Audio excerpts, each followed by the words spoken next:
Well, John, let's look at the scenarios in Kalkaska County now and see how they might affect the future. You know, Kalkaska County is one of the things we know about them is that they're very interested in economic development. It reminds me of a lot of places in Oregon. It has a lot of state forest land, national forest land. It's hunting and fishing and snowmobiling. You know, it's kind of a lot of sportsmanship out there, a lot of sporting, and the one village of Kalkaska is the major urban center. So you kind of look at that. All the scenarios play out a little bit differently there. There's not a lot of private land, and there's one village to really focus around. So the scenarios are a little bit different. Again, scenario A and B has more people living rural, and again, Kalkaska is a beautiful place. You can see why people would want to do that.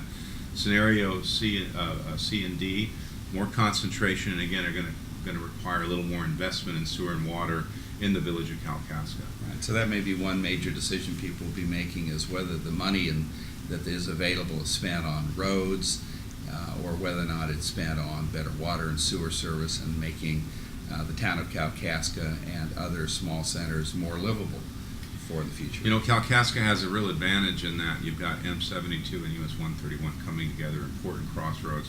And I think with the focus there being on economic development, they should look and saying, what are the investments that not only make this a great place to live, but a great place to work. And the one important thing about work is that it's got to be a good place, number one. You've got to have workers be able to live there. And two, a lot of places like Kalkaska, entrepreneurs, sole owners of businesses are going to be the major force in the industry. And it's got to be a place you can start and run a business without a huge millions of dollars of capital. Most small businesses are started on a shoestring. If you came back in 25 or 50 years, John, what do you think Kalkaska might look like?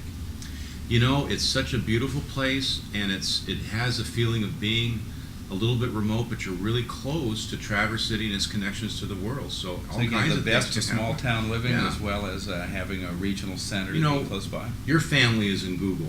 Yes, and right. Your son, and you know, there's a city called the Dalles in Oregon that Google located in. It's a city of a few thousand out on the Columbia River, just because of the livability. It completely changed their economy from cherries, surprisingly. It's a big cherry growing area, to now cherries in Google. So Kalkaska, anything like that could happen to Kalkaska. So this is a place of great beauty with some really important choices ahead of it. That's right. Which could determine whether or not it grows strong economically and whether or not there are great opportunities for the future for those who live there now and those who will come in future generations.